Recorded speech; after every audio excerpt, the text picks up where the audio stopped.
Nagbabalik ang Papal Sainthood, a PTV Special Forum at patuloy pa rin tayo, Kathy, no, sa pagtanong sa ating mga guests. Kanina, no, we left off dito sa mga scandals, no, na lumabas din, no, during the term, no, of Saint John Paul II. No, siguro we can ask as well, no, kung ano nga ba yung tingin dito, no, ng ating pari rin, no, sa ating studio. No, Father, ano yung kung sinasabi na ganito na raw katagal, no, yung issue na ito? Kumbaga, it was not confined, no, to Pope John Paul II. What do you think, no, of this issue? Bakit kaya hindi pa natin naaayos ito? Parang nagugulat si Father. Hindi naman, wala namang akusasyon. Hindi, pinag-usapan na nga namin kanina ni Sir yung mga bagay na yan eh. Yung mga problema ng simbahan, ano yan eh, ina-address naman. Kaya lang, sabi nga namin eh, the church has its own way of addressing it. Ang mahirap lang kung yung state, halimbawa, or yung mga tao, they want to impose on how it should be addressed. I think we have to respect how it is addressed by the church. Dahil alam naman namin yung problema, alam namin yung conviction namin and commitment, etc. So we address it the way we know how to address. Oo, yun ang ano. Kaya nga in the same way that sabi ko nga sa kanya kanina, if God has His standard and men has their standard, ibang standard ng Diyos, ibang standard ng tao. Iba rin ang standard ng simbahan, iba rin ang standard ng tao. Now, although, you know, for the people, maring ang tingin ninyo, ganon, hindi na-address, etc., or the church does not know how to address it, well, so be it. Pero as far as we know, we address it. No? We address it. And if it's not enough for you, then so be it. No? Pero we want to assure you na ina-address yun. And the church is open to a lot of expertise. Kumukuha rin kami ng mga psychologists, counselors, mga nagte-therapy, etc. But it has to be addressed in that way.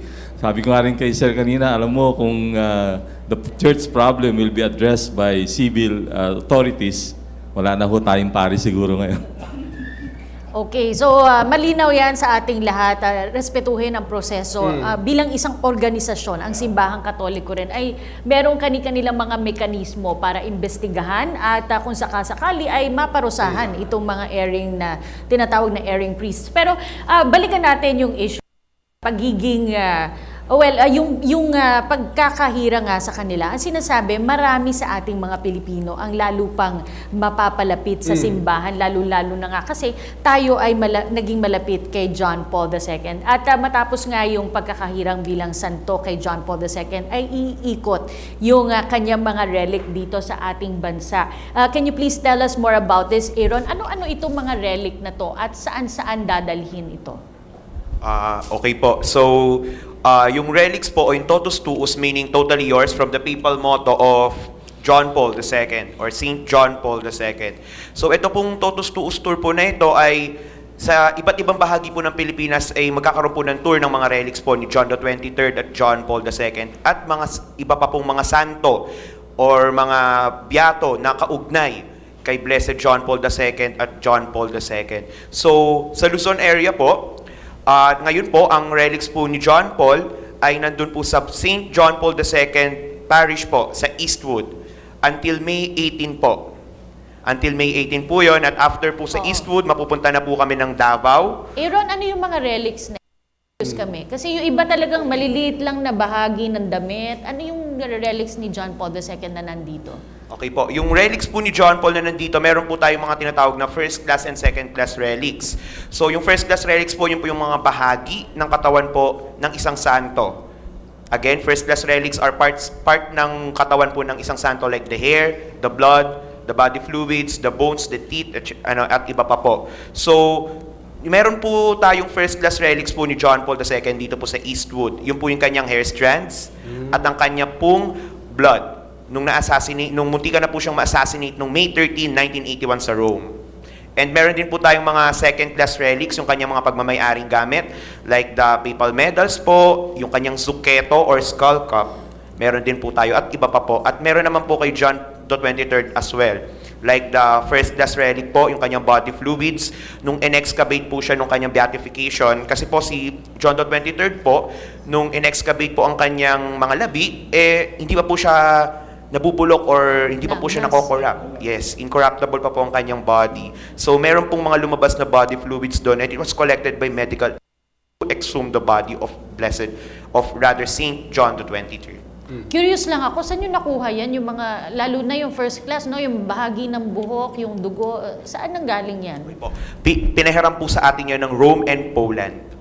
So hindi talaga yan dito sa Pilipinas? Opo, hindi po talaga sa Pilipinas yan, kundi pinahiram lamang po ito ng Rome at ng Poland, ng postulators po ni John the 23rd at ni John Paul II. Yung postulator po, sila po yung nagpo-promote yung specific saint po na pinopromote nila. So talagang meron tayong remembrance no, ni Pope John Paul II dito mismo. No, actually, napakalapit lang. Sa Eastwood pinahiram lang. So habang nandito po, habang Exactly. tinutour pa, ay puntahan nyo na po para makahingi kayo ng intercession sa inyong mga pinagdarasal. Alam mo, Kathy, talking about itong relics din, no, iniisip ko rin itong ginawa ngang imahen din no, ni Santo Papa no, na John Paul II. Ang kwento sa atin, ito raw pala yung first na divestir no, na tinatawag, na kumbaga yung unang imahen na pwedeng bihisan dito sa ating bansa. No? At ito nga yung dala sa inaalagaan ng ating Hoxon Brothers no, na kasama ngayon dito sa ating studio. Ano yung kwento ba nito na first divestir nga dito sa Pilipinas? Siya yung pinakaunang Pope John Paul II na nadadamitan. Ibig sabihin, the vestir is nadadamitang santo. Dalawa po kasi yan. The vestir at saka talyado. Talyado comes from the word detalyado. Like, ito pong nasa tabi namin na Fatima. Siya po yung sample ng detalyadong imahen na inukit po sa kahoy kasama yung damit. Yung imahen naman po ni John Paul is yan po yung example ng de vestir, santong inukit, ngunit nadadamitan ho ito. Ayun. So, yun yung unang imaheng nadadamitan ni John Paul II dito sa bansa. Apo. Kasi nagtaka nga ako, marami namang mga santo na nadadamitan. Yeah, so, yung kay John Paul II, at curious na ako, meron ka dyang dalang rosary. Can you tell us more about that? Yung rosary po na to, binigay po sa amin ng family friend namin na may relic po ni John Paul ex Indumentus, part po ito ng damit ni John Paul. So, this is a second-class relic. So, ginagamit po namin to sa procession and after procession, pinapahalikan din po namin sa tao kung gusto po nila or dasalan po. Alam mo, very interesting talaga, Kathy, no, na kumbaga talagang kinokollect natin no, lahat ng memorabilia, no, lahat ng mga pwedeng magpaalala no, sa atin doon sa naging, kumbaga, dineklara rather no, na santo. Ano yung tingin nyo, Miss Virgie, sa practice na ito? No, I think especially sa mga Pilipino, no, talagang napaka-espesyal nung mga relics, mga imahen ng mga santo. No? Ano yung masasabi nyo tungkol dito, Miss Virgie? Ang masasabi ko po, unang-una, napakaganda pong tradisyon nito. Yun, nais ko lang po sabihin sa inyo, kamukha po sa parish namin, ako rin po ang na-assign na mag-alaga ng aming Our Lady of Sorrow na pinoprosesyon namin pagka Good Friday. And then pagsalubong din. So ganun din, binibihisan ko siya. At saka makikita po natin na during procession, no, makikita po natin yung devotion ng mga tao. So, para sa akin po, no, itong mga santo na to would be considered as icons, no? For us, no, they have a story to tell. For us to remember, no, through these images, or some icons, we would remember God. No, God would not be eliminated in our sights, or it's a sort of education, no, especially for the young. Okay, marami pa pong mga katanungan ng ating kasamang si Kirby, maging ang mga studio audience, kaya tumungo po tayo sa kanya, Kirby. Maraming salamat, Cathy. At JC, may pahabol ng katanungan itong si Tel Plantado galing ng Ateneo de Naga. Tel? Hi, good evening po. My question is for Hoxton Brothers po. So, paano po pinatibay ni Saint John Paul II ang pananalig niyo po or ang pananalig niyo po sa pamilya niyo? Thank you. Yun nga, since from Marikina kami, Marikina is devotee talaga yan ng ina ng mga walang mag-ampon. So, like John Paul II, Saint John Paul II, devotee yan. He never missed a day na hindi nagro-rosaryo. So, yun yung isa sa napaka-importante na traits niya na gustong-gusto namin. And very humble and yun nga, sabi nga ni brother kanina, pinatawad niya, which is yung isang tao na nag-try mag-assassin sa kanya, which is something na baka ako hindi ko magawa. Diba? Let's be honest here, hindi ganun kadaling magpatawad ng someone na gustong pumatay sa'yo. So, actually, hindi lang fate ng family namin yung pinapayabong niya. So, dinadala namin siya sa church. Makikita mo maraming lumalapit, nagdadasal din sa. So, yun yung gusto, which is, yun yung role naman talaga eh. Mas mapalapit siya sa mga tao. So, mas happy kami pag nakikita siya sa simbahan. Marami Alright, maraming salamat. Ako, Cathy, JC, may pahabol lang na katanungan kay Father. Bukod po dun sa special yung canonization po ng dalawang papal saint, talagang napaka-special din pong maituturing at historical dahil dalawang buhay na Santo Papa po yung nag-account po doon sa pagiging sainthood po ng dalawang Santo Papa. Gaano po tinanggap ito ng simbahang Katolika at maging po ng mga Katolikong Pilipino at bilang dahil nga po dalawang Santo Papa po yung nag-represent doon po sa canonization, ano po yung effect nito para po sa mga Katoliko? Siyempre, masayang-masayang simbahang Katoliko. Malaking grasya yan, no? Na meron na naman tayong dalawang katulad natin na tao na nagtagumpay sa pagsunod sa Diyos, no? Kasi minsan, yan ang ating karaniwang complaint, eh. Ang hirap namang maging Katoliko, ang hirap namang maging Kristiyano. Pero yung dalawang taong ito ay nagpatunay na maaari kang mabuting Kristiyano. At nung nanonood nga ako, no, nag-scan ako sa cable, at least 8 channels ang nagpapalabas nung live. Sabi ko, wow, ganito pala kasikat ito. So, I think it's well accepted, no? Media, no? Mga tao, mga Katoliko. Pero Catholic right now, you must be proud. You should be proud na meron na namang nadagdag na kasama natin bilang tao na hinirang, na tinuturing na ang kanilang buhay ay naging tunay na halimbawa ng isang Kristiyano. And that, I think, is a victory and a grace for the Catholic Church. Actually, now that we're talking about ito nga yung dalawang papa rin, no, si Pope Francis, no, and Pope Benedict na nag-preside dito nga sa canonization ng dalawa ring popes.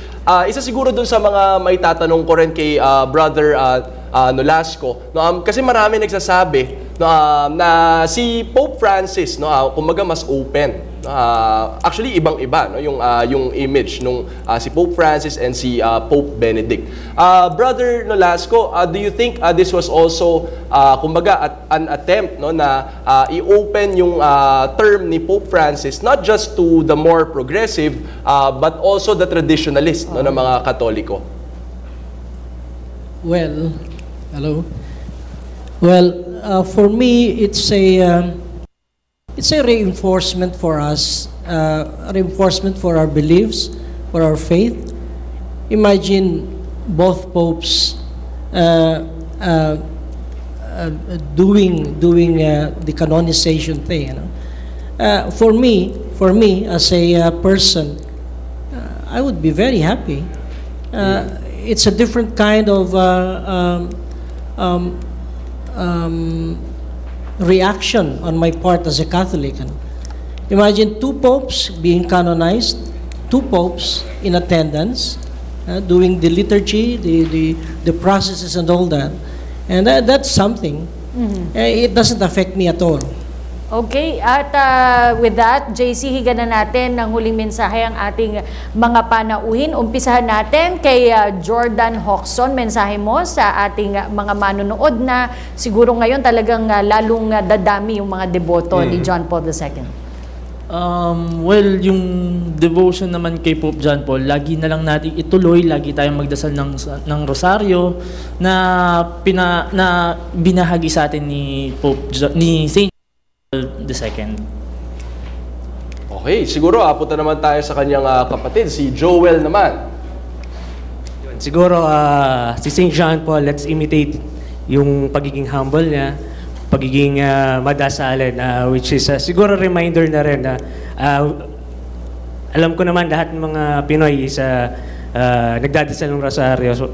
Pero sana yun, gayahin natin siya araw-araw nagdadasal and matuwid na buhay. Yun.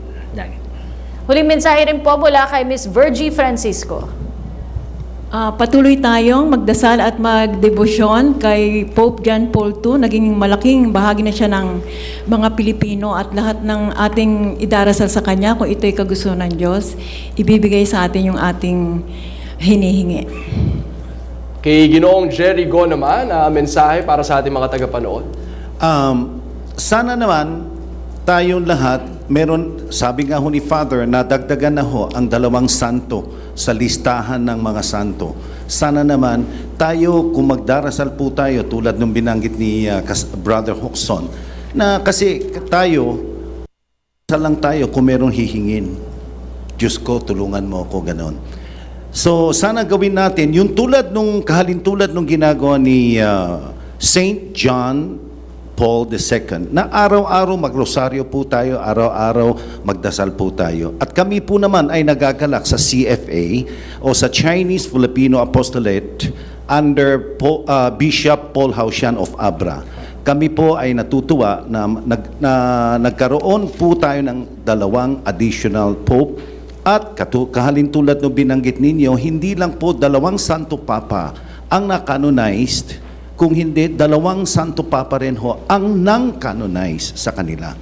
Maraming salamat po. Magandang gabi po. Huling mensahe rin po mula kay Ginoong Aaron Salvador, Vice Chairman ng Tour of Relics of Saint Pope John Paul II. Mga kapatid kay Kristo, naway maging tulad po tayo ni John the 23rd at John Paul II. Maging tulad po tayo ni John the 23rd sa pamamagitan ng tayo po ay bukas ang pag-iisip sa mabuting paraan at tulad din po ni John Paul II na naging maawain at marunong magpatawad, naway maging tulad ng 2 santo na kakakanonize pa lang po nung linggo, naway maging tulad nila din tayo at maging isang instrumento din po tayo ng pagbabago at katekismo o pagtuturo, evangelization sa kapwa nating mga Kristiyano. Yun lamang po. Punta naman tayo kay Danny Villanueva. Masayang-masaya ako kasi una sa lahat, nasaksihan ko yung mga ganitong klaseng magandang pangyayari sa simbahan. Una, yung pagkakanonize kay St. Pedro Calungsod, ngayon kay Pope John Paul II. 2 bagay ang minulat nito sa akin. Una, yung pagkilala ni Pope John the 23rd sa laiko, gampanin ng laiko sa simbahan. Si St. John Paul naman yung kahalagahan ng kabataan sa simbahan. Ang mensahe ko po ay taglayin natin to, harapin natin yung hamon na ito na ibinigay ng 2 Santo Papa, 2 santo na sa atin. Tayo pong lahat ay makaka-relate, either lay or youth. And sa pang-araw-araw na buhay, gaya ng sinabi ni Father, we can be saints, gaya ng magandang tema ng Year of the Laity ngayon, na we are sent as heroes, sent forth as heroes and called to be saints. Ang co-promoter ng Marian Movement of Priests, Brother Manuel Nolasco. As a member of the Marian Movement, ang masasabi ko lang po, we must respond to the efforts of the Blessed Mother in her efforts to prepare humanity and the Church for the coming of her Son, Jesus Christ. At we have seen 2 canonizations now, and we too can reach that status of perfection someday. And by following the Blessed Mother's humility and lowliness, nothingness, we can. All we need is to respond to that. That's all. Thank you. Okay, and lastly, syempre, ito yung tinanong natin ng tinanong din, no? Tungkol sa mga doktrina ng simbahan. Ang ating resident priest ngayong gabi, si Father Benito Tuazon. Yeah, ang paalala ko lang na ang tagapagligtas pa rin ay Diyos. So dapat malinaw po sa atin yan. At sa Kanya lahat nanggagaling ang grasya, sa Kanya lahat nanggagaling ang kaligtasan. Ang ating mga santo ay natagpuan yan. Kung kaya't ang kanilang buhay ay hinubog nila at ginawa nila ayon sa katotohanan ito. At sana ang mga santo maging inspirasyon natin para mapalapit tayo sa Diyos at ang buhay nila makita natin, matularan natin, nang sa gayon tayo rin ay makamit yung luwalhati na kanilang natanggap. So magandang gabi po.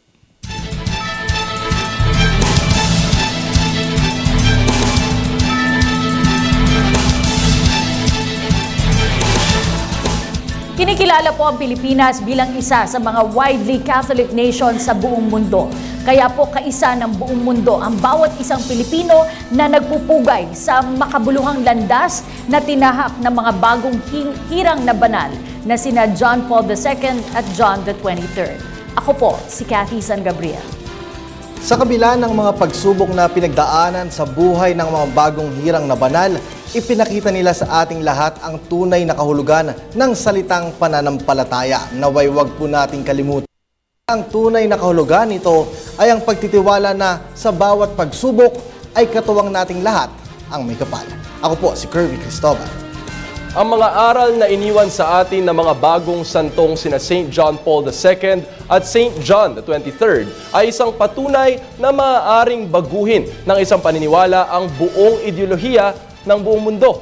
Naway ang kanilang mga alaala ay magsilbing gabay sa pang-araw-araw na pamumuhay ng bawat isang Pilipino. Ako si JC Tejano, naway nakatulong po ang inyong 1.5 oras ng pagsama sa aming talakayan.